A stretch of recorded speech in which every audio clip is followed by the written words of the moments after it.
I think we're live now. So yeah, I wanted to welcome everyone to this launch event for the Landed series. That it's just the first episode was released on Farmerama on Sunday, and we will be releasing the next 3 episodes every fortnight. So look out for those, and hopefully anyone who did tune in really enjoyed the first episode, kind of getting acquainted with Col's home or new home, and returning to the farm and the whole journey that is about. I could hear a funny noise in the background, but hopefully it's okay. I don't think it's my computer. And we've just lost one of the people short, hopefully temporarily. But anyway, welcome to everyone, and thank you so much for joining today. And we're going to start out by just introducing everyone who's here. So I'll start by saying I'm Abby Rose. I'm one of the co-creators of Farmerama Radio, and we're about sharing the voices of the regenerative farming movement and community. And it's been a real honor to work with Col Gordon on this series. He approached us, I don't know, maybe 9 months ago, saying he was going to be doing this research about what does it mean to return to the family farm, and the many complicated questions that actually brings up, and some very deep thinking he'd been doing about, or he wanted to do about that. And so we've been part of the journey, and that's been a real pleasure.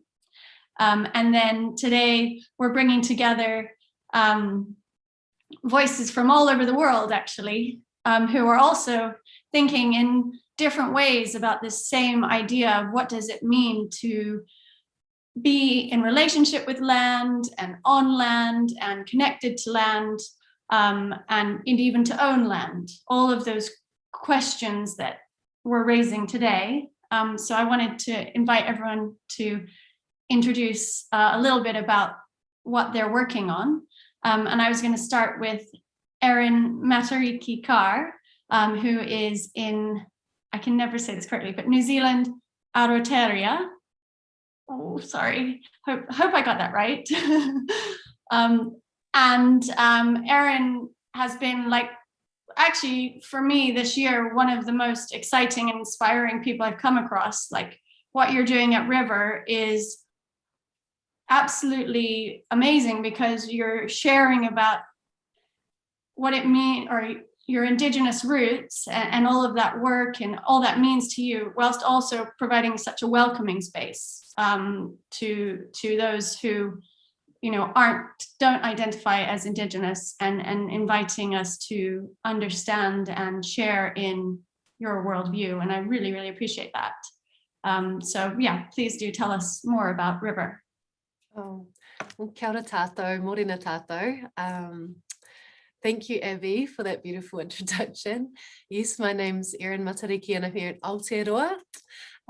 We can practice that one later. Aotearoa, New Zealand. And I just want to take a moment to say kia ora to Col and Josina, tēnā koe, and Severine, tēnā kōrua. It's a real honor to be sitting on this board on this panel, this virtual panel with you all, and to share in such important conversation for us right now. So kia ora mai tātou. So I belong to I belong to Ngāi Tūhoi, Ngāti Awa, and I also, those are my iwi, or my tribes here in Aotearoa. And I am also of English descent, Welsh and Croatian, through my whakapapa, through the settlers that came here. So I honour that whakapapa, that genealogy as well. And I'm living in the North Island in a place called Taneatua, close by Te Urewera rainforest. And Te Urewera was the first place in the world that was granted legal personhood. So I can talk a little bit about that later too. But just in answer to your question, I'm part of a wonderful group called Revell, which stands for Revitalizing Indigenous Values for Earth's Regeneration. It's a really clever acronym.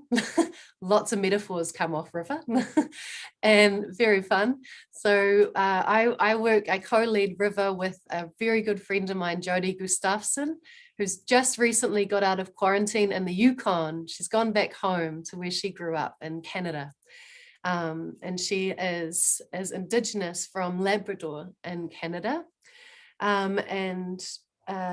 So Jody and I met a couple of years ago, and we've been working with a collective with some wonderful people from Turtle Island here in Aotearoa and Australia. And as you said, Abby, a lot of our mahi a lot of our work is about uplifting Indigenous value systems, recognising Indigenous legal systems and worldviews, and also shining a light on the worldview of the West, which dominates all of us and which can be so normalised in our world that we don't see it.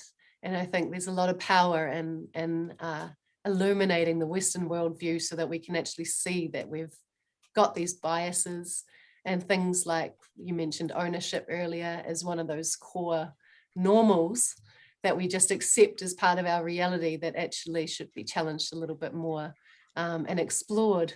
So I'm really looking forward to this conversation. I see it as one that's going to stretch our imaginations for what's possible in our world. So thank you. Ngā mihi nunui kia koutou. Kia ora. Thank you so much. Okay, Aotearoa. I've written it down so I can see it and read it, and I will practice because it's a beautiful word.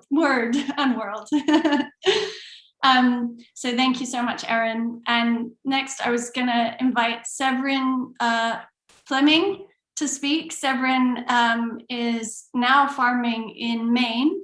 I visited the farm. It's a wonderful place full of blueberries and oysters and all different types of farming you can imagine, right there on the sea front. So yeah, I think you're there right now, enjoying the Maine summer. But yeah, Severine, maybe you could share a little bit about the Agrarian Trust, which I know you were part of the founding of, and now I think a board member on the Agrarian Trust. And a little bit about everything you do, I guess. Gladly. So yeah, we're in the middle of a heat wave and it's very hot and there's like 5 panting animals in the house with me. We farm on the sea, and last year the sea took about 5 feet of the land that is ours away into the sea. And so it's a nice reminder of the great metabolism of our animate earth, who digests all into continuing cycles and currents.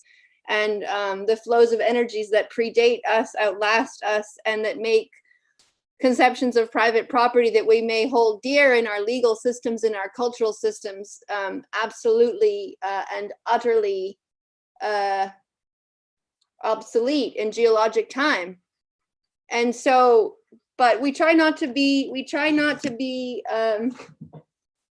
this time of year, we can be philosophical about a lot of things.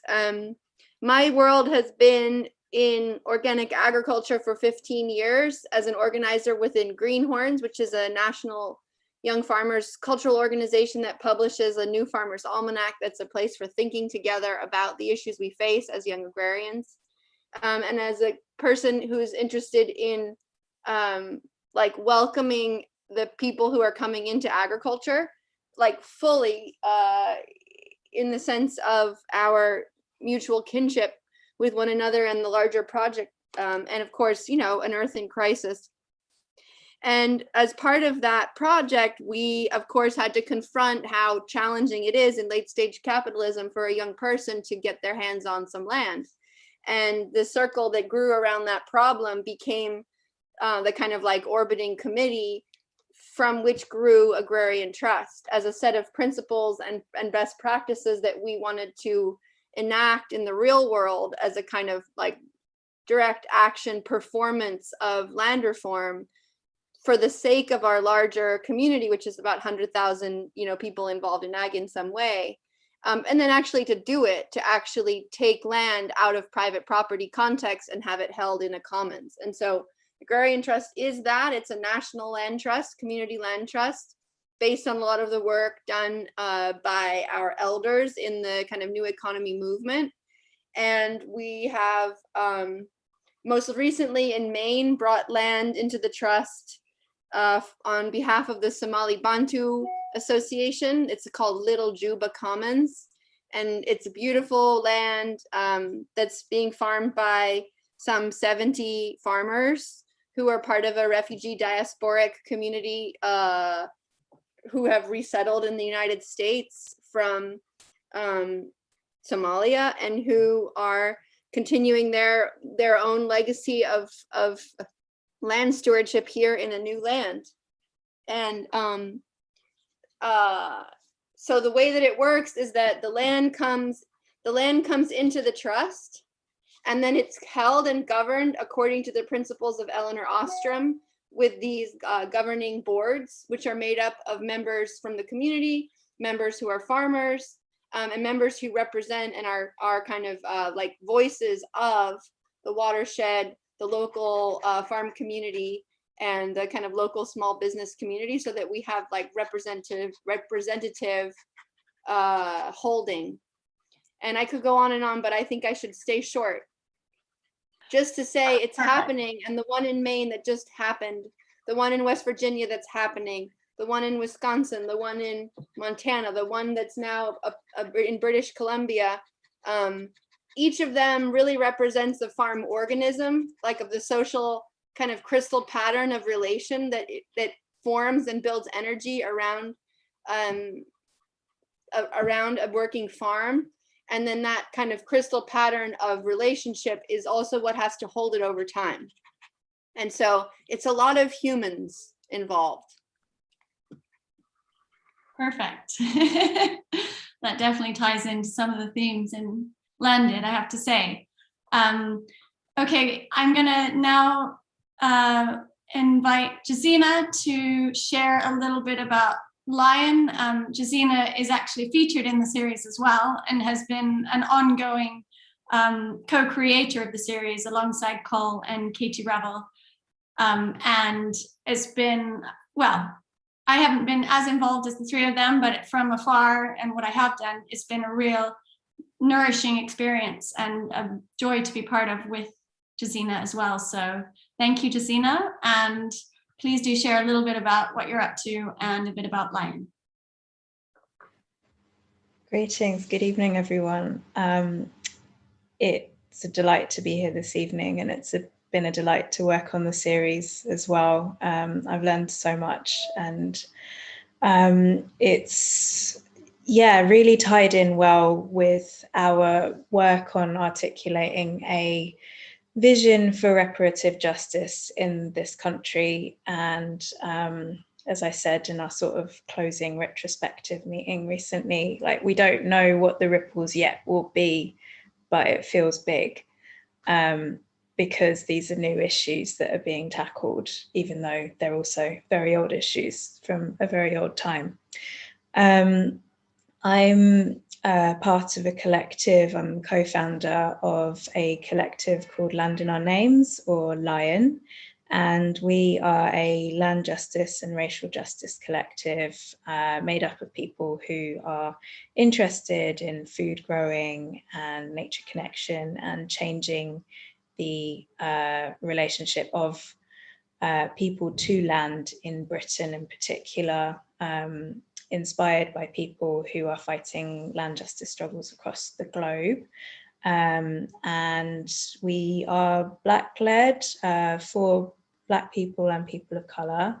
And at the moment, our work is looking at the barriers for food growers, barriers for people who want to be farming, and the impacts of rural racism and, you know, a historic dispossession of people from land in countries where we have heritage as well as here. And it was great to be able to visit Col and Sarah in Scotland as part of this, and to sort of really see what the landscape, how it can be so alive, and hear from people who are, keeping traditions alive, and that could be, part of our stories as well. I have Scottish heritage on both sides. One side is, well, both sides were colonizing and exploring pleasantly across the globe. The work is reconciling the good and the bad, the things to be proud of and the things that we need to be honest of, picking off the scabs. And that's not a great way to describe this, the podcast, but I do think that it does do a great job of picking off the scabs and celebrating the good. Perfect. Thanks, Josina. Picking off the scabs. There is always a curiosity around that. So in a way, maybe it is a good, a good metaphor to really get people curious and digging in to some of these topics. And that's perfectly led us into Col. Obviously, I've already said Col is the reason we even started on this journey. And you've been doing a great deal of research for the last 9-12 months, maybe longer, I don't know. But we wanted, maybe you could share a little bit about the extent of that research and why did you want to make this series, and also a little bit about what you do. Okay, yeah, well, thank you, Abby. And I'll start by just saying what an honor and a humbling privilege it is to be able to share a screen with everyone here. It's really inspiring and humbling. So I'm Col. I'm from a family farm in the north of Scotland in the Highlands. We have been a farming family for a good number of generations, and we are landowners. We own the farm, and I've wanted to farm this piece of land most of my life, but it's become apparent just over time thinking about it, just that the structure of a family farm is, even within a family, it can be quite problematic, because I'm the oldest of 3 brothers, and just this ongoing conversation, which is quite a difficult conversation anyway, about what happens to the land once succession happens. And that has been something that I've been thinking about for a very long time, is just like, can we work out models that are able to have more than one quote unquote owner of a piece of land? And this is something I've been thinking about for a long time, and also just thinking, pulling this out a little bit further, it's just what's going to happen to all of this land when this current generation of farmers starts retiring from the land. And I was getting increasingly concerned, because I've been saying for a long time, farmers are getting older. What's going to happen, and where's this conversation? And it doesn't seem like it's a live conversation as what's going to happen when people start to retire. So as I say, I've been thinking about this for a number of years, just that question. And it was only when I finally managed to return to the farm that I read this line on a social media feed that really just knocked me back for 6, which was the family farm, or the small family farm, is a colonial concept. And I for me, that this was really, really powerful moment, because I hadn't thought about this question through that lens ever before, despite maybe 10 years of this question. And that question has been sort of the basis of this series and my investigations into it, and sort of with the series I've decided to stick to one specific part of the world, which is where I'm from, where I live, and that's the Scottish Highlands, and look at how that question plays out there. Because I think it's anything special, it's just this is the story of this one place. But I think that story has got relevance to all sorts of places across the world, both in terms of similarities between what happened and what the land relations were like before we potentially were colonized. The land was colonized, and what was there before? What were the land relations, and then also the implications of the people who had to leave, and then they left, and what they did to the places they went to, and where the family farm as a structure and as a model sits within all this, because it becomes quite a tangled mess, really. And I've just been utterly surprised at how bizarre it potentially could be. And if you look at it from a perspective of this is just one perspective of a myriad of possibilities, and perspectives that you find around the globe of how to interact with land, is this idea of private ownership and this little parcel of land. And that is only one potential possibility, but it's become so normalized and unquestioned. And I'm excited that hopefully this can in some way start to think about other possibilities, and we can start to really tease those out and make that discussion live within this country in the UK as well as further afield. So I'm really excited to hear about how these kind of questions play out across the world. Great, thanks, Col. And I think, yeah, you set that up perfectly, because I think for me, I've been somewhat on the journey with you, and I do agree that I've come to start to realize that actually this family farm is quite a bizarre setup in many, many ways. Whereas just, a year ago, I would have thought that that's, in my mind, it was just the way it always was. Like that, I've been literally programmed to think that. And I hadn't questioned that at all. So it has been it's just a shock. It's always a shock when you realize your worldview is very limited. And so I think that's something, Erin, you already said a little bit about this in terms of that. I know you have your workshops illuminating worldviews, and that's part of what you're doing at River. And I'd love to hear your take on owning land, and just from the perspective of Aotearoa, how does that relate to your relationship with land? Or Cool. Kia ora. Oh, so cool to hear everybody's stories, just to kick us off, and thank you for all of that. One thing I noticed as well, just in everybody's speaking, is how interconnected identity and land just is, like, and every single person just touched on that in a bit, and I think that's a really important thing to know as you guys venture through all these conversations. Is when we talk about land, we are talking a lot about ourselves, and our land is not this commodity, it's not this property, and that's part of the problem, is that that worldview of land as an object, as if she's inanimate, and therefore disconnected from us as humans, and we're somehow disconnected and superior, and this hierarchy of relationship of ownership over land as a commodity or a property, this ability to sell land, to extract from land,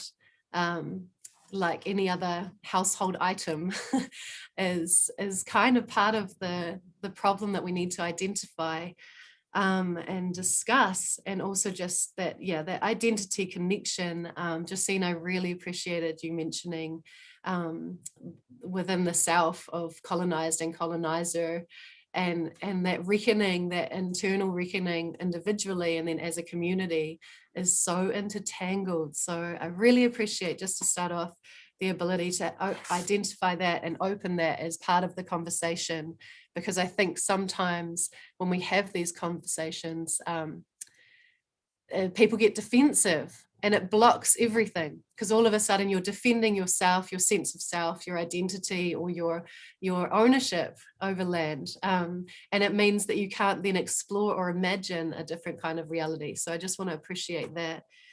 in terms of the family farm being a colonial concept, yeah, for sure in Aotearoa, you know, that's not a super clear cut black and white phrase for me. The first thing I thought of was the disposition of Indigenous lands, and then being carved up into farms, dairy farms predominantly in Aotearoa. We're just one huge dairy farm currently, and poisoning our waters at the same time, because we dairy with nitrogen, we dairy with all these inputs, and we use pesticides, including glyphosate, to round up all of our weeds, and we do really, really dumb things like that. So there is a movement to regenerative farming, but I think one other thing about this, the family farm thing, is when we carved up, or when, you know, some of our ancestors carved up the land here, they weren't looking at the land as a huge system or a living system. They were looking at it as an object, and as a money-making object, and a tax-producing object. And so when it was carved up, there was no real thought of the function of the wetlands, for example. And so there are now several hundreds, probably thousands of family farms on wetlands that have been filled up to be able to hold cows and dairy. And so these precious wetlands are now gone. 90% of Aotearoa's wetlands plus are now gone, and we have to reckon how to restore that for our country, which is meant to be clean and green. It's not.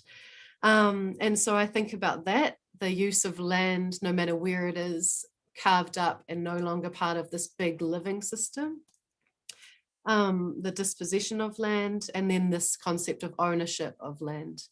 And I want to just contrast that with more of a Māori perspective, or what I'm learning is more and more of an Indigenous perspective worldwide, is earth and land as a mother, or as an ancestor.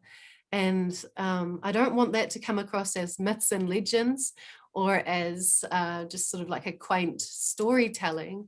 I want that to come across as a physical reality, and a biological reality. We are of the land, and one day we will be soil. When we are buried ourselves and decomposing, we will return to the land, and the minerals in our bodies are of the land. And I think once you start to accept that reality, you can start to see that the connection with the land is not just physical, it's also spiritual, and we depend upon the land.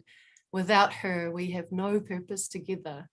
And so here in Aotearoa, that's quite a big current discussion, particularly with this concept of legal personhood. And I wanted to put that on the table again, just as one example of a way forward where ownership is sort of shifted slightly. So, and just let me know, Abby, if you need me to like run for, okay, yeah, I'll look to you. So the legal personhood is a really useful tool within a Western legal system that can recognize that the land can own itself.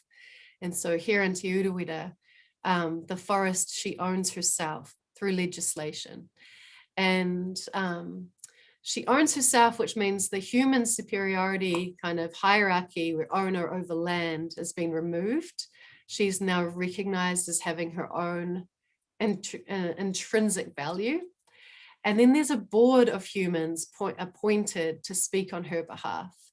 And this gets a little more complicated when we add in that those humans are tūhoi humans, because that's our land that we relate to, that is our mother, our iwi whenua, or our place of belonging, our place of return.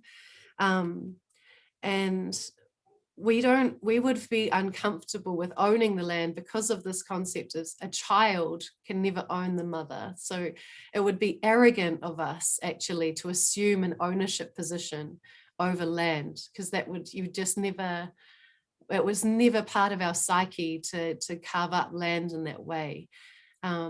We have other concepts of mana whenua, of tūranga waiwai, concepts that probably won't dive into in this kōrero, in this conversation, but those are other ways of relating to land, where instead of having rights of ownership, you have rights of responsibility, or you just have responsibility. And in that, you have this reciprocal relationship where you get to belong to the land. You feel aroha, or love with that land, that piece of belonging that's part of you. So it's more than an intellectual exercise, it's part of a real feeling of connection to the whenua and the land, and to your family grouping that lives there, your community that lives there with you. So it's a way of being in the world, a way of connecting, a way of being. And so the legal personhood then becomes this, I think, really clever legal trick where you can have it recognized within a Western legal system, but what you're actually uplifting is a tūhoe worldview and a tūhoe legal system that is now enforceable within the West. So it's created space within legislation for tūhoe to actually be tūhoe on the land. So yeah, it's pretty powerful in that sense. And so when tūhoe get to make decisions as a board, they speak as the voice of Te Urewera. And like a company, you know how with companies, your first thing is your profit margin. And so that's the company must act in the best interest of profit. Well, here it's you have to act in the best interest of the forest. And so our big conversation at the moment is, where's our starting point? As people returning after being colonized for 170 years, which I guess is a short amount of time in the scheme of the world's colonization, but is a long amount of time for any individual whānau or family that's part of here. And so we've got to this point now where where's our starting point? How do we recognize how to relate back to this land when we've all lived in a colonized reality, all us humans that are alive now? And what we recognize is we have to go inward and identify our own internalized habits that are still imposing upon the land. And so we recognize that we're not here to manage a resource. It's not resource management, it's human management for the benefit of the land. If that makes sense, just sort of flip that one. So human management for the benefit of the land. In our management plan, and that means that what we start to do is we look at what is, as the human, you know, the land's been here for so long, like for just millennia. She's ancient and enduring, and we've just sort of come along in the last 5 seconds, and in our existence have just imposed, right from cutting tracks for our own convenience of access, right through to climate change, which imposed floods and washes out her valleys. And so we need to recognize the impact that we're having and manage that for her benefit. It would be also arrogant again for us to try and manage her. It's beyond our human perception what her living systems are and what they require. And so part of that starting point then is not only recognizing our impact and our responsibility, but also rebuilding an intimacy with her, with the forest, with the land, having an intimate relationship so that we can actually be in conversation with her and in reciprocity with her and know how to be responsible, not just assume we know. So I might round it off there because I feel like I went like this a bit, but yeah, it's a really, really big conversation. Yeah. Absolutely. And you wove all the different things in together. And I do like the legal personhood thing. For me, when I first heard about it in January from yourself at the Oxford Real Farming Conference, it did feel to me like the first time that I'd ever heard of a situation where the Western legal system had worked with an Indigenous legal system, and that the outcome was that the Indigenous legal system was lifted up, or in this case, the Maori or the Tūhoe one. And I just thought like, wow, that is the coolest thing, because that it gave me a lot of hope that there is possibility for finding that the interwovenness somewhere amidst all of this. So I really appreciate, and I know you're involved in that work in an ongoing way. So that's really exciting. And I wanted to, Severine, obviously, in a way, the Agrarian Trust is doing the work around ownership within the American or the United States legal framework, and what is possible there. And yeah, I don't know if you have any reflections on what ownership means from the perspective of the agrarian commons, and from your perspective, sorry. I just want to say thank you to Erin and echo back to you how thank you for what you say, and that we are programmed by the environment that we were raised in, that we are basically domesticated in domesticated ecologies. We are basically creatures of a zoo, of the colonial project, of urbanity, of modernity, of mining, of the digital world. We were marketed to as children to think of ourselves as products.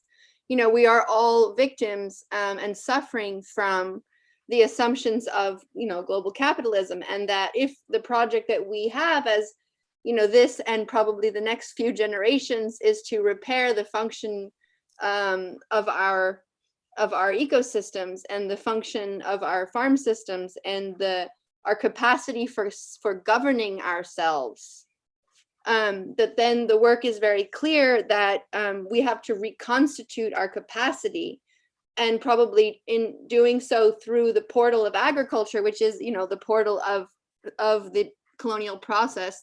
It is the portal into industrialism. It is the portal into settled and into empire. That it makes sense that we would be doing this right back in that same, like you could say, gear shift of the agrarian question. And having spent so much time as a young person in domesticated ecologies, and then as an organizer within the kind of agrarian, very white dominated space of the organic movement in the United States, there was a lot that I took for granted about what it meant to farm and what a family farm is, and what is the right labor relations, and which work should be done by men and which work should be done by women, et cetera, et cetera. And it was in the encounter with the wild, in the aqueous context, in the water, in the sea, in the algae, that I was able to get much more wobbly mentally, such that it could inform some of that landed, what Peter Linebaugh talks about a lot. Or I was thinking, you know, Donna Haraway always says, who are you thinking with? And in this last thing I was writing, Rachel Carson writing At the Edge of the Sea, and Peter Linebaugh, who wrote about pirates in the commons. What's his name of his book? I'll click it for you later. But he talks about that, our capacity to reconstitute the social systems and the social relations that govern our use and experience of land. But in that wobbliness that exists in the sea, because it is the public trust, because it is a self-willed space, because it is gigantic, then in that encounter, in practical, you know, physical feedback loops of intimacy, of touching and being dangerous, that there's all these kind of emergent principles and behaviors that are inherent in an ecological system, that is that spontaneity of adaptation, which is multi-situate, which is polyvalent, which is multifactorial, which has genesis in everything, that all the beings that we cohabit with each have will force that is exerted. And of course, that's the exact opposite of, you know, message at a distant, transmitted email, directive, you know, control X, click Amazon, whatever it is that you're doing inside of the real, you know, the normal world. And so anyway, in that wobbliness and in those emergent principles, I also found a language of metaphor that allows, I think, what will be a multi-year, multi-decade project of getting that capacity back, to be reactive, to be responsive, to sense what is emergent.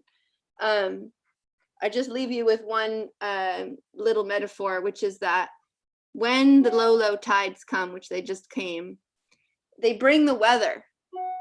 And that's what all the old timers say. And that's what we just had, was 3 thunderstorms and a rainbow yesterday.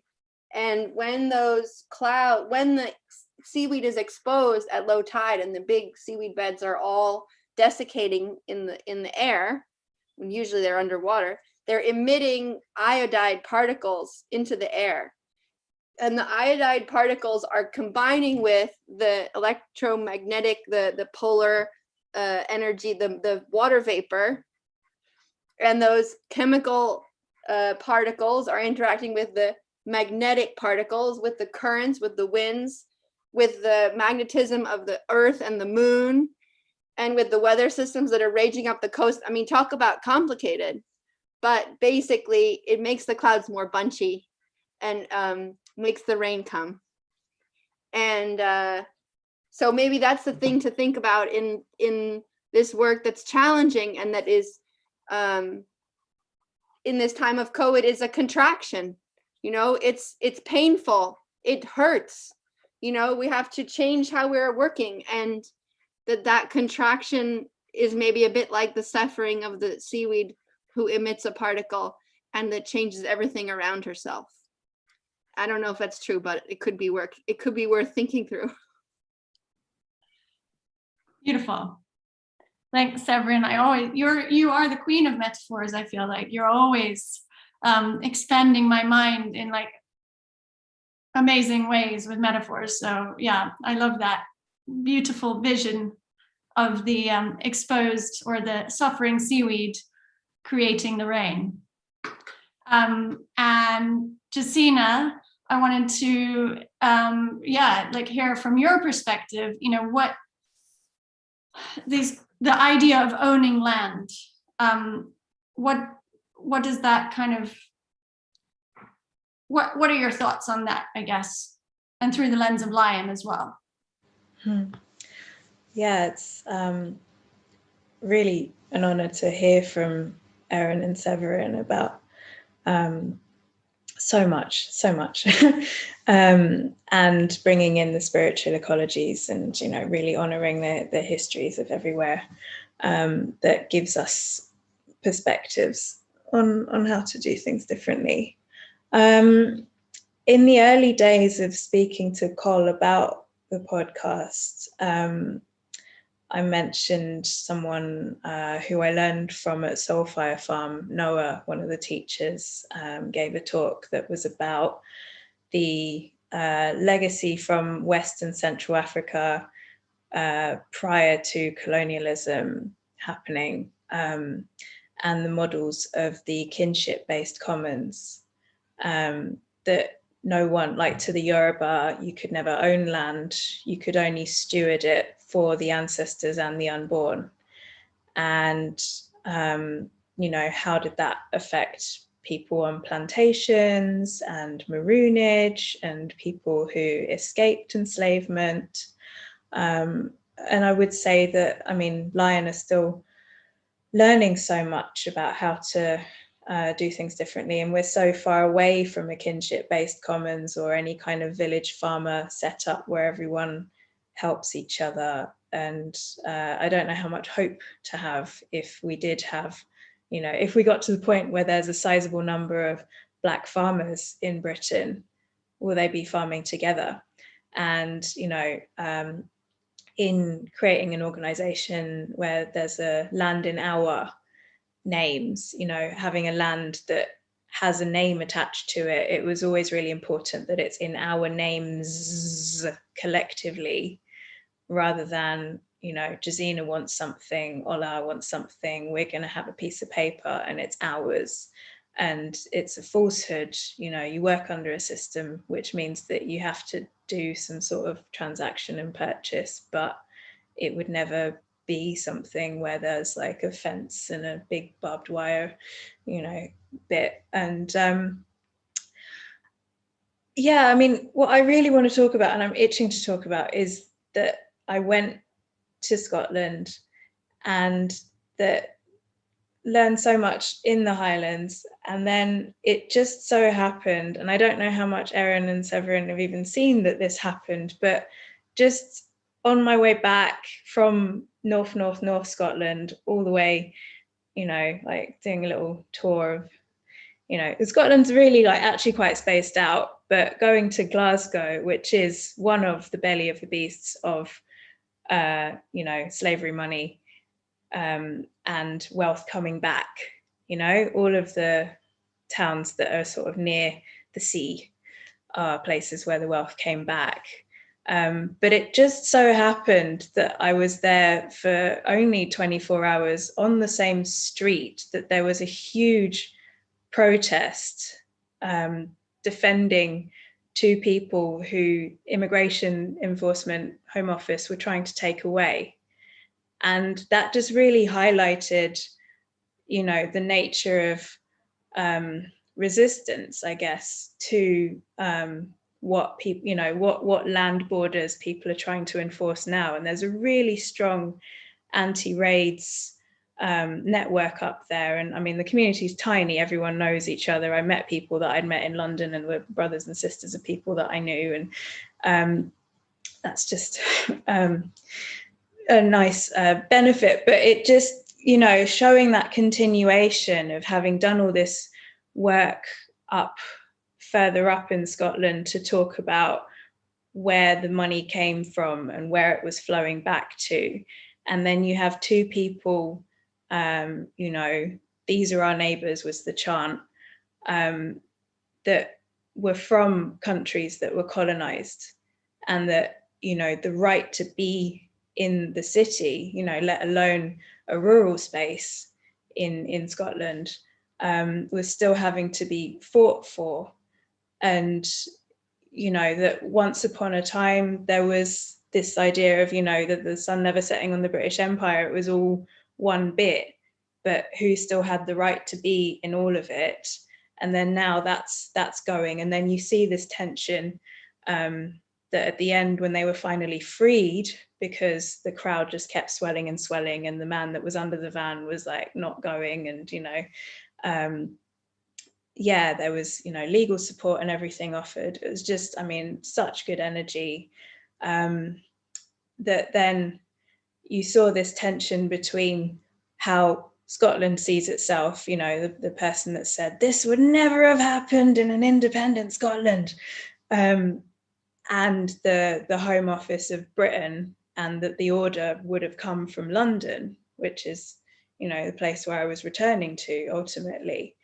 And it just, yeah, just highlighted so much of that complexity of, you know, what British land is and who can belong to it, and that you can have a community that sees the van, sees, you know, big scary people in uniform trying to take their neighbours away, and they're saying, no, you can't do that, we're not going to let you. And that, what does that mean that we can do across the island? And, you know, can we win? I hope so. Totally. And yeah, that when you first recounted that story to us, Josina, it was like, I mean, amazing that you were there in that moment, and that energy kind of all coalesced. And it seems, yeah, to just, it really, you know, Col's story of the Highlands, and if you listen to Landed, you'll be taken on a bit of a journey of like what came before you know, the farm, and in certain parts of Scotland, it's not actually that long ago that there were different ways of being in relationship to land, and to then bring that, connect that to the British Empire, and the like return, or, you know, people coming from different places and not being welcome on the homeland. Yeah, that is very, I don't know, it really highlights just how global all of this is. And yet it's about land that people feel belonging to and connected to. And, you know, Erin, when you were talking about it, you know, in a way, in some ways, it's about reconnecting with the land, and then, yeah, I just think that's a really interesting jumping off point in a way, because one of the things that comes up in the series is the Gaels, who are the Indigenous people of the Highlands, and correct me if I'm wrong at any point here, Col, but there's not really a movement to, or the movement isn't about returning the land to the Gaels in the Highlands, but it's much more about a questioning of what is that place of belonging. How do we define that today in Scotland, in the Highlands? Because Erin, you used that phrase, our place of belonging. And I'm just using that again, because I think it is so much more complicated, well, particularly in the UK, where we have people from all over, people who the British actually displaced ourselves, and then, yeah, it's multi-layered. So what does a place of belonging look like? And how do we define that in the 21st century? Like, how can we move forward to welcome people to land and to engage with a place of belonging? Yeah, and I realize no one has the answers to that, but just speak from your own experiences, and that's beautiful. That's wonderful. I feel like that's coming to my direction. Yeah. Oh man, that's so the question for our times. Where do I belong? And I was literally just cruising around with a cousin of mine yesterday, having the same conversation.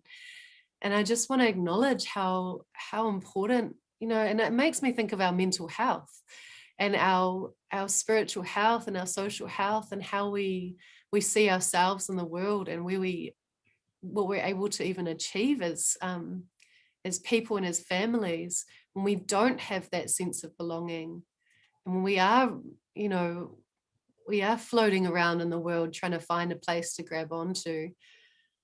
And I mean, really hurtful when, as a colonized person, when you actually are on the land that did belong to you, but you have no access or no legal right within this Western legal system to actually go and be and connect. And I think, I guess there's lots of things we could sort of talk about in this, but one thing I want to talk about, because I've been working on it recently, is contaminated lands. So we've actually poisoned lands and poisoned waterways so that we can no longer access or use them.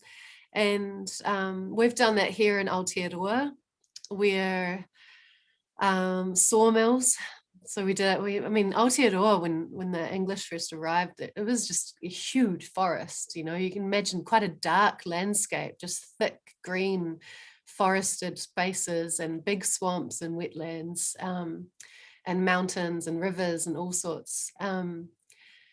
And so sawmills and timber industry was huge. We had these huge trees, the kauri trees, kahikatea, these massive trees, some of them very close by. They were just massive, and some of them were turned into matchsticks, literally. Such a painful thing when you consider that if Papatuanuku, or the earth, is as your mother, considered your mother, then all of our trees and the animals, the birds that we have here, are our older siblings. That's how we would translate that into English, as considered our relations. We have this sibling relationship, and they're our older siblings. The human is the youngest, the annoying young one that comes around, just disrupts everyone and everything. But this contaminated land, so we had these sawmills, and they used pentachloral phenol, which is related to Agent Orange. And they would, our men would actually be dunking these timber. It was an anti-sap stain to try and make pine stronger, so we could use it for railway sleepers and things. And then they would take the waste from this and go and dump it in different parts of our rohe, of our area. And poisoning over 40 years, kind of blindly, but actually secretly, knowingly, poisoning not only the people and their families through using sawdust on their gardens and burning some of this wood in their open fires in their homes, and the intergenerational impact of that poison, but also poisoning the land to a point where for hundreds of years, if we do nothing about it, that chemical PCP will be staying in the land and the soil. And if we even had cows grazing on that land, it could be ingested and then be poisoning people. And we actually don't know the impact, again, the complexity of the living systems and it filtering into our water systems over generations. And part of the problem with this and where it's connecting to belonging is now that those lands are contaminated, it's not just an economic thing of, oh, now it's you can't utilize it, now it's, you know, out of bounds. It's actually this spiritual thing, like that land that we're talking about. We have connections, we have stories, we have relation with this whenua, with this land that we can no longer exercise. And then the life forms that are on that, like the eels that we would use, or the oysters, or all these different sediment, we can no longer eat those. And so it's not just about having food and having 3 meals a day or whatever, it's about the relationship and that intimacy and that therefore belonging. Because you can imagine, you know, when you get that feeling of homesickness and you start thinking of small things about your home that really actually are so meaningful to you, it's like that, but with the great landscapes. It's just this yearning of connection and yearning of belonging, and how that impacts us as humans now that we're in this kind of scattered, globalized world. Is I can see it just echoing through our mental health.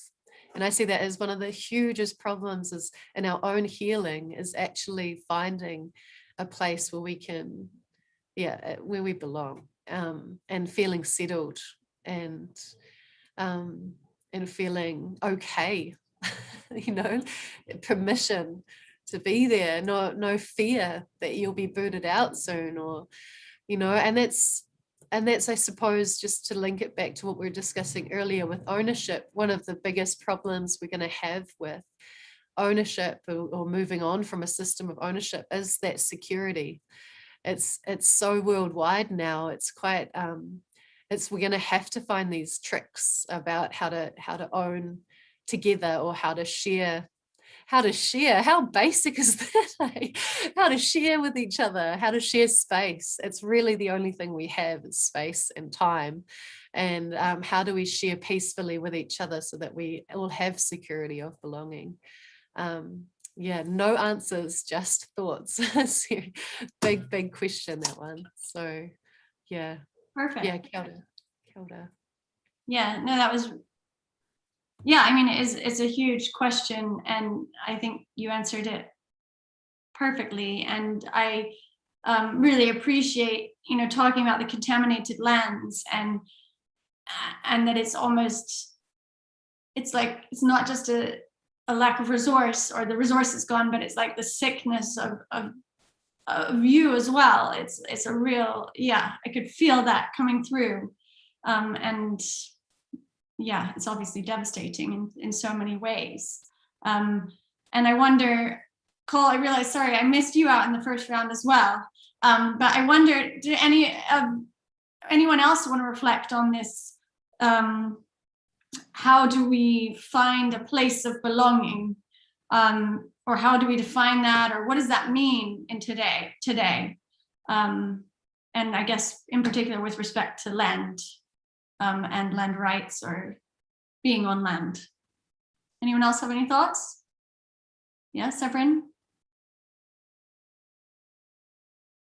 You're on mute. I wanted to speak to this contamination point,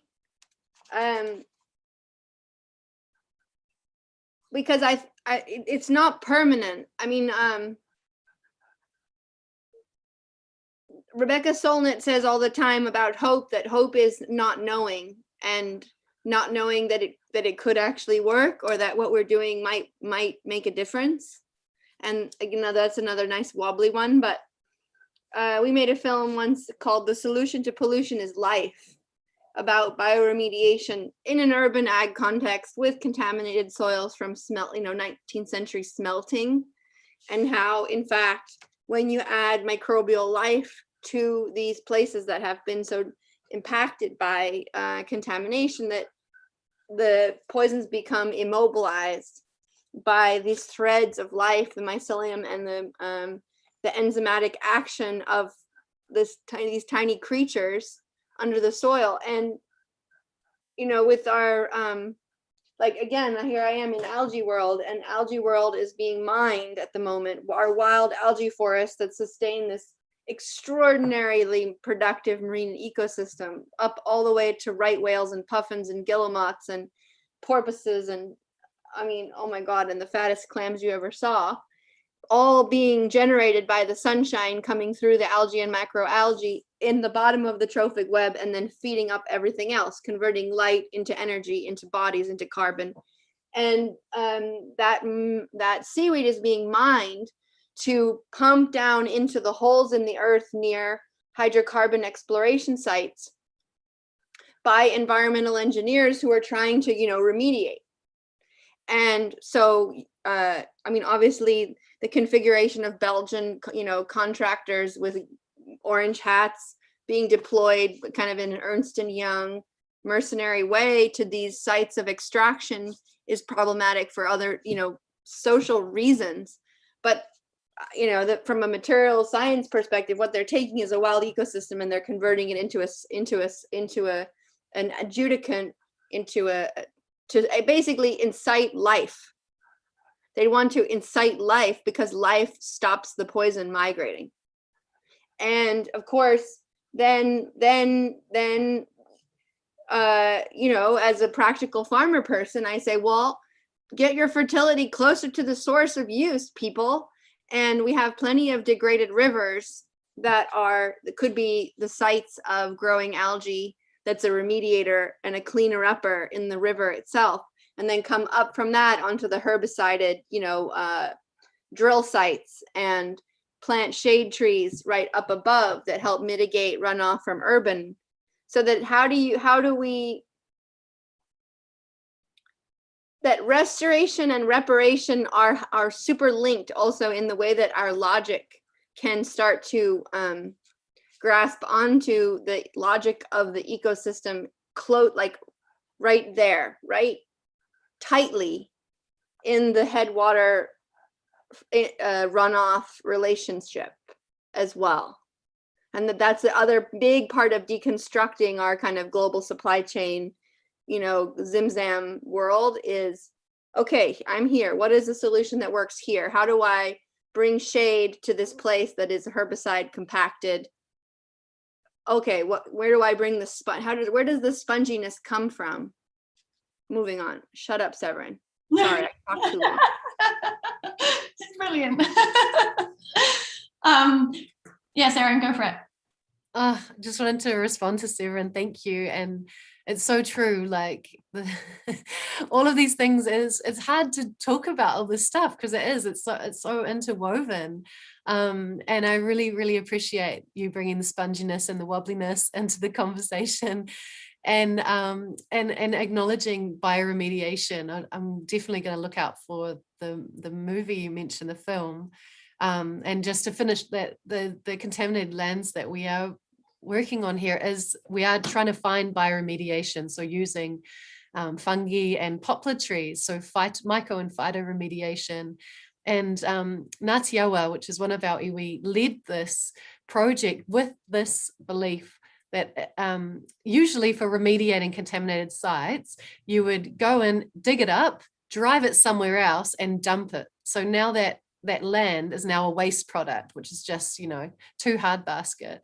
But for Ngāti Awa, for our tribe, that was just completely illegal in our view. That's just so wrong that you would first of all treat land in that way, and second of all take something from our area and dump it in somebody else's area as if that was the solution. And so invested a lot of time and energy and volunteer and love into remediating land, and the concept of whakapapa, which is that everything is interconnected.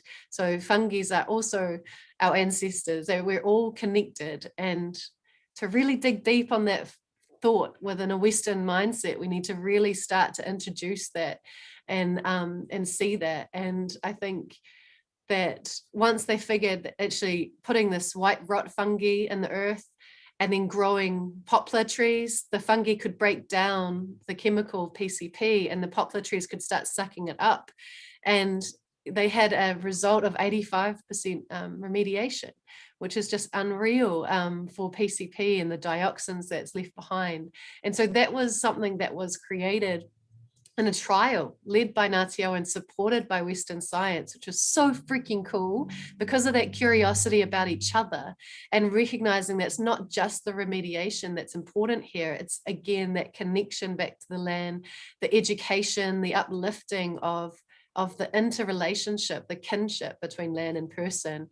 And one frustrating thing, just to kind of set us back to reality. So that trial happened. It was really, really cool because of how we related to each other and how we brought in each other's worldviews and came to these findings.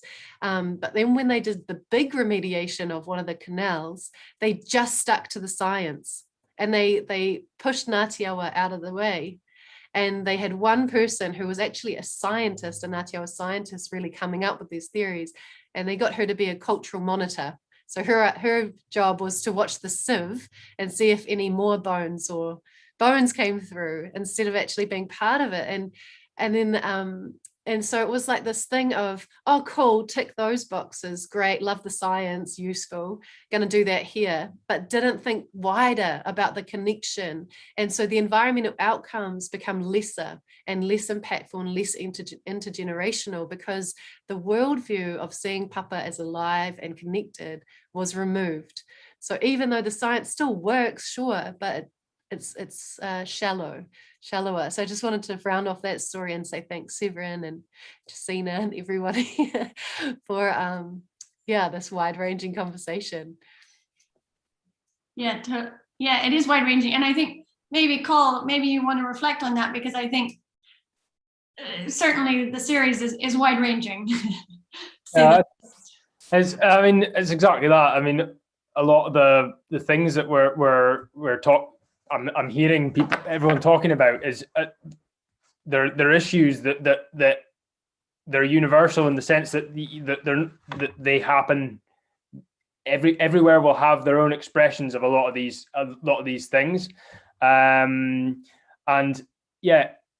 if you try to just focus in on one aspect of it, as you say, Erin, it's pretty shallow if you just focus in on the technical side of whatever it is, without seeing maybe like what is the worldview of that has accrued in a place over time, over a long period of time through interaction and observation and just like generations upon generations knowing a place and understanding how it functions and I feel that like in terms of that question of like but belonging, what does that mean? Belonging doesn't happen from like the top down, you have to it happens from the bottom up and understanding a place and how do you incite life into a place, the people, the place, the land, the things in the land, the sea, just this understanding. And the topics can be all these topics, they're so broad ranging, but they're so integral that you can't just take one piece out without the whole thing falling apart. And that's something that I think certainly within the world of agroecology or regenerative agriculture, I think we've got a lot to learn about that, and a lot of learning and sort of digging deep because the technical side of stuff is really easy to focus in on, but that's only going to get us so far, I think. Definitely. And I wonder, Severine, I don't know if you have had much experience of the little Juba or Jaba community. Do you have any comments, I guess, on how is that kind of, obviously the Agrarian Commons has provided a legal framework for that to exist as a community within Maine. But does is there kind of a web that's much wider than that legal framework and the connection to land there, or have you much experience of that? Yeah, and I think that one is still, now this is the first season on the land in a time of COVID, so I don't want to project too much all at once onto them, because they've also gotten a lot of press, and it's performance art can sometimes be a bit overwhelming. But the if I think about Bread and Butter Farm or Brookford Farm or others of the agrarian commons, where you recognize that there are kind of preconditions, and then there are precursor activities, and then there are emergent principles, like you're saying from the bottom up, Col, that it's like an iterative process. That first you're able to get like the weedy species, and then you can get some elders and thistles, and then it builds a succession and a successional dynamic. And it's hard to say, first we did this, and then this occurs, and then there's this next stage, and then it's all very clinical, and you'll know exactly how it will conclude, and QED. Obviously, because like in the case of Bread and Butter Farm, they started as a team. They took over a farm that was 100-cow dairy that was just cows and hay, and it became a raw milk dairy, a hay operation, multiple greenhouses, a summer camp for kids, pizza night on Fridays, and and creamery, like butter. And so then you have all this dynamism that starts to grow, and all these relationships of the people who come for the butter and stay for the summer camp, and who become allies and advocates, and who become also themselves transformed by what they experience directly as possible, right? I think that's something to remember, that by participating in increasingly functional systems, we grow our own confidence in a commons. That we have, that confidence is also a precondition of being able to take the risk to make it happen. And again, back to our earlier very beginning of how programmed we all are by this injured world, and as creatures living in a zoo of commodity fetishism, that trusting ourselves to be freer, trusting that it might work. I think that's hard. I think a lot of us believe more in the end of the world than in the end of capitalism. And obviously, that would be something we would have to change first. Wow, I love the zoo of commodity fetishism. That's quite a phrase to frame the world, or the capitalist worldview. Thanks for that, Severine. And yeah, I mean, I guess I'm interested in, I think that Landed doesn't say, is not professing that we're going to meet the end of capitalism necessarily, but what it is, for me, what the journey is like unpicking and realizing that there are other ways than the way we've been programmed, and as you've been saying, it's like this is just one viewpoint that we've been, and this land ownership model that we're all in agreement about, not all, but many are in agreement about, particularly in the UK, this is true, that it's sort of a trap, and we don't need to be trapped by it any longer. And to come out of that trap is incredibly daunting.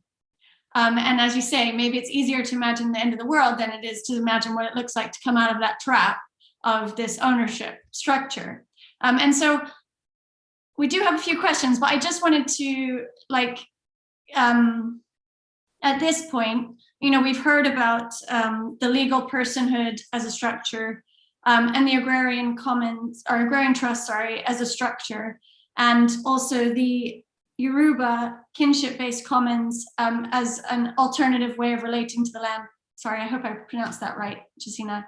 And then also Col, in the series, it's talked about the clans and the Gael's way of relating to land. And I'd love you guys to comment or to share a little bit about what is your vision for beyond this trap that we all live in. Like, if you were to just say in, I don't know, maybe 2 minutes, just a little snippet of this world that we're kind of bringing into being through all this mass and complexity, like what does it look like to you? Could you describe that? Do you have any visions, or do you have any sense of what it is? Like, what is that sensory feeling on the of getting through this? Does anyone have any? No pressure. I realize it's a difficult question, but I'd love to see if anyone has any sense of what's possible here. Go, Col. I'll start. It's something that we talk a little bit about in the series. The Gaels, in the language of the Gaels, which is Gaelic, they have this concept which doesn't have a translation called duchas, and it's actually gaining quite a lot of interest in recent years for quite maybe obvious reasons, but it was basically like the governing principle for how the Gaels would understand their world and their place in it, and it's a sort of sense of belonging to the place, but the land also belonging to you, but you belong to that, and your culture is part of this. Your everything is part of this, and there's no real separation between you and the place you are, and it's all sort of one. And this was like when it was invoked, this idea was invoked when people were being removed. It's like this is breaking this our law of duchas.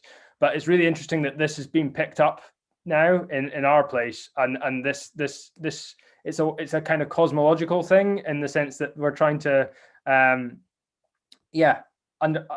try to understand what that would mean now. How can we relearn ideas like that? And it's I think trying to find these ideas that really challenge our very narrow possibilities within our if you like, cosmological worldview of the Western modern societies. How can we find those key concepts and work out how they connect with other places? But yeah, that's something that I think is really quite critical, is just finding these possibilities within worldviews. Cool. I'll jump in after that. Land back is a vision. And when we think about these worldviews and these concepts and these worldviews, acknowledging that is associated within a history of disposition and disconnection. And so decolonization is a vision. And the coin flip of that, of reconnection to land, is the vision. And we can't really adopt concepts from Indigenous peoples without also talking about sovereignty of Indigenous peoples. We can't continue with this imbalance of power and oppression of Indigenous peoples in their own lands, and enjoy the benefits that disposition has afforded other peoples. And it's me talking as a person who is descended from both, and how complex I recognize that reality, and I recognize the emotional side of that, the defensive side of that. I understand. But I think that if we step back from all of it, we have to reckon with our history.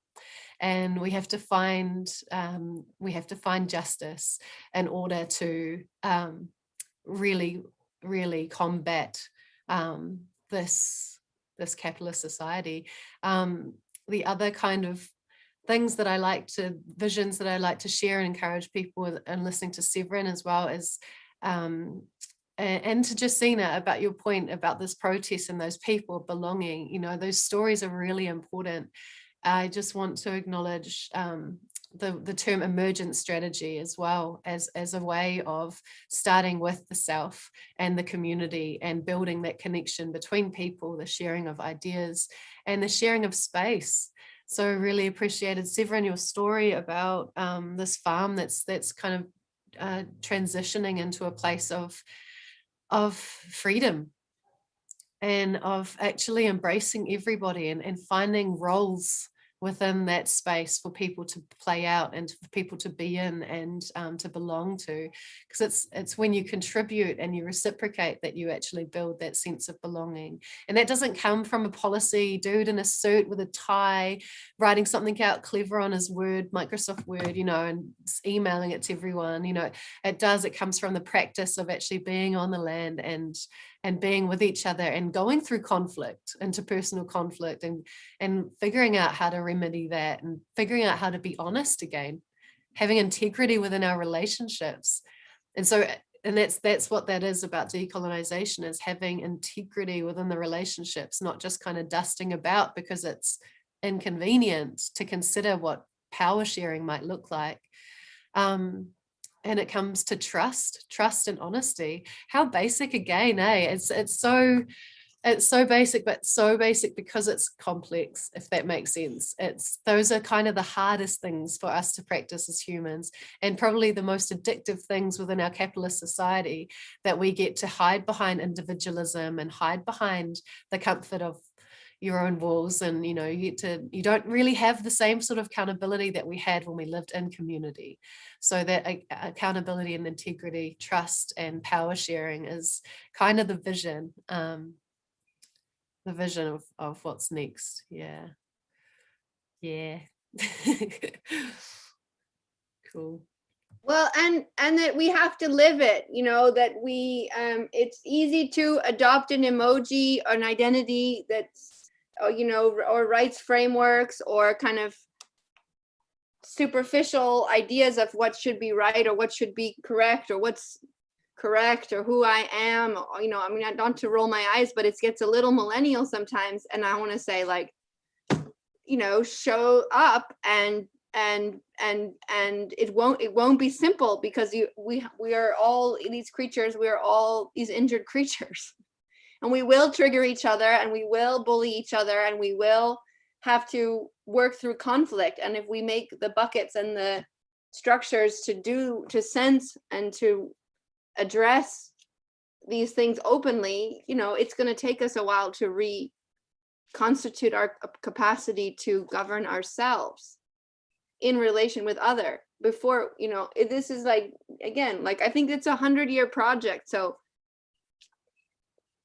as ideally doing it while farming, you know, I would say, because then you're accountable to life in a way that I think it gets a bit fragile in the city, when it's just all ideas versus ideas.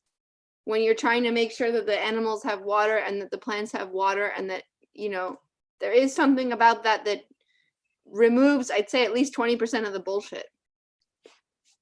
Anyway, I want to go outside also. We're almost there. A few minutes left. I don't know, Josina, if you have anything to add at this point? Well, so much has already been said. Like when Erin was speaking, I was like, tick, tick, tick, tick, tick. Yeah, that's what I was going to say.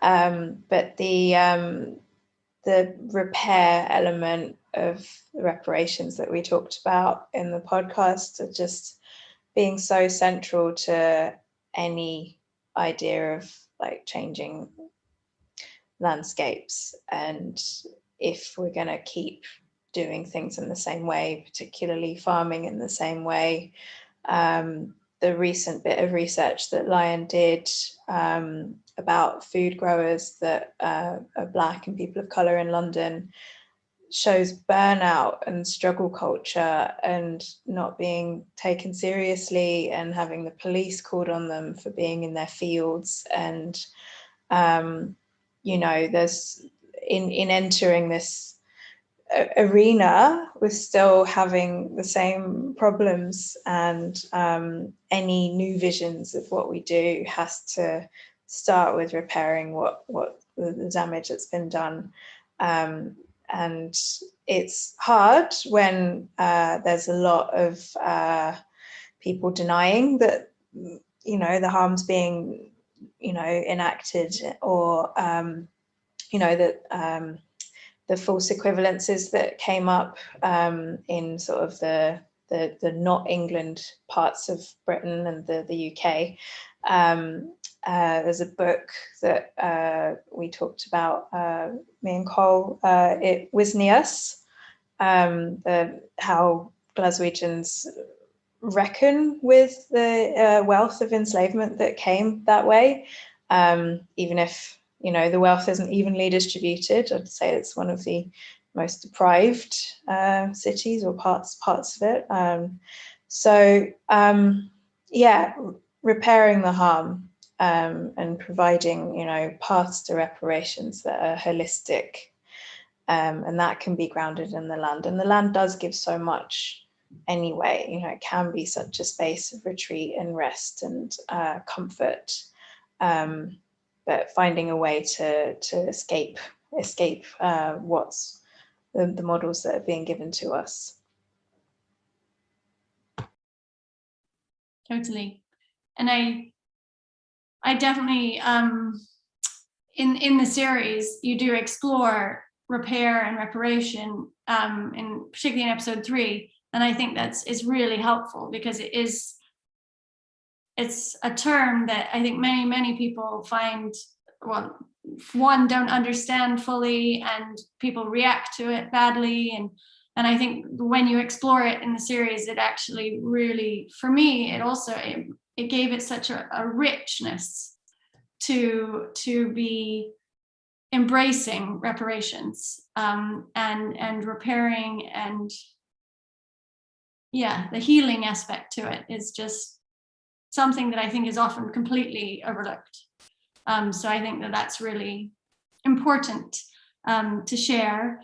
And we are at the last few minutes of this conversation, and I think it could go on for hours because it's many dimensions. But Severine wants to get back outside, and I'm sure Erin wants to start her day on the other side of the globe, and it's late here. So I'm just going to say that the book that Severine was talking about apparently is The Many-Headed Hydra by Peter Lengbach.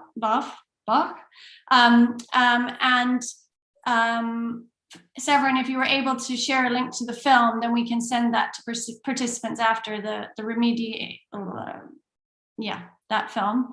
And then there are some great questions, and maybe I'll just leave with the questions, which are that, Erin, people were super excited to hear more about, God, I'm so sorry, I need to get lessons in Maori, but Turanga Wewe and Mana Whenua. Thanks, Olivia. Olivia's been providing phonetic pronunciation, so thank you, Olivia. And then also, you know, people are really keen to hear more about the groundwork that went into the new legal approaches. Both Severine and Erin, you know, how do you convince the powers that be to start on this work, and where does it all come from? And so I think there's a huge appetite to learn more, basically. And so maybe we can do some recordings for Farmerama and then answer some of these questions on there, and it can go out in future episodes, so that we can all kind of co-learn on this. And yeah, so I guess I wanted to say thank you to all of you. Thank you to Olivia, who kind of brought together this launch event this evening, and really did the weaving of the web from around the world. So that's been really exciting. And thank you to all of you for such wonderful contributions. And I think everyone will go away feeling enriched, nourished, and with a lot of questions and a lot of work to be done. And I also encourage everyone to listen to the series. And we really hope it is the beginning, it's the beginnings, or it's jumping off of this conversation and seeing what's possible, so that we can all live into the collective vision that you all beautifully shared. So thank you all. Thanks everyone who turned up to listen. And have a good evening, day, everything. Thank you.